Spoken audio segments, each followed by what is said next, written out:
Hey guys, এই তো লোক পাওয়া যাবো। একটা ফোনে রিচার্জ ফুরিয়ে গেছে, তো রিচার্জটা করতে যাবো। জিরো ব্যালেন্স অ্যাকাউন্টের কাছে যাবো, তো ওখানে 1,000 টাকা তুলবো। Hey guys, good morning. তোমরা সব কেমন আছো? আশা করি ভালোই আছো। তো এখন তো আমরা যাবো লোকপাড়া, কারণ ফোনের রিচার্জ ফুরিয়ে গেছে। তো রিচার্জটা আমার ফোনে আছে, ম্যামের ফোনে ফুরিয়ে গেছে, তো ওর অ্যাকাউন্ট থেকেই তুলবো। ওর যে 1,000 টাকা করে ঢোকে, যে মমতা সরকার দেয়, তো সেটা থেকে ওর মাসে 1,000 টাকা করে হয়।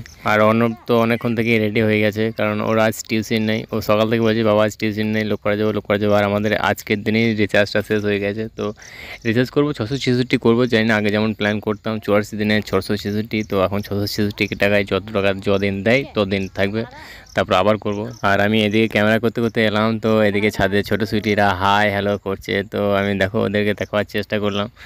তো ওরা অনেকক্ষণ থেকেই বলছে যে হাই হ্যালো, তো আমি এদিক থেকে শুনতে পাইনি প্রথম চান্সে। তো ওই দেখো,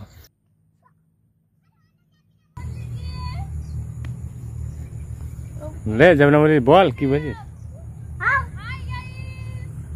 হাই গাইস। অন্য তো আর কিছু চাই না, ওর ওই মেজো সুইটি দিদি টুয়েলে পড়ে, কারণ ওর সাথে খেলা করতে আগে খুব, এখন বিয়ে হয়ে গেছে, তবুও ওদের বাড়িতে যে খেলাধুলা করে, একসাথে মোবাইল দেখে, গেম খেলে, মানে অনেক কিছুই করে। হ্যাঁ, মানি ব্যাগ নিয়েছি না।